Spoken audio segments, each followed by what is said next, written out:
Què són el socialisme i el comunisme? És necessari aclarir un parell de conceptes bàsics per entendre la ideologia comunista. Què és una societat socialista i què és una societat comunista? El socialisme és un model de societat en què s'aboleix la propietat privada derivada de la societat capitalista i persegueix construir una societat igualitària i lliure.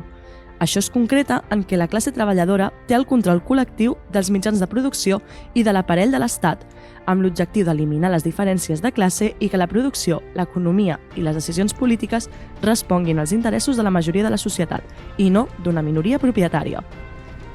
Això és el que tradicionalment s'ha anomenat com a dictadura del proletariat. Però no us espanteu amb el concepte de dictadura, no va del que us penseu. Quan Marx i Engels el creen, en ple segle XIX, el concepte de dictadura, com l'actual, no existia.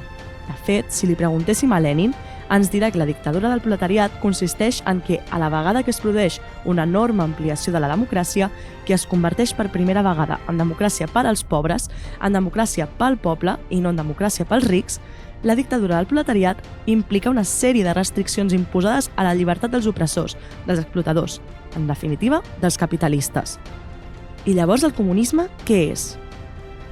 Un cop la societat socialista ha aconseguit abolir l'explotació i ja no existeix la lluita de classes, l'Estat deixa de ser necessari i ens trobaríem en una societat comunista.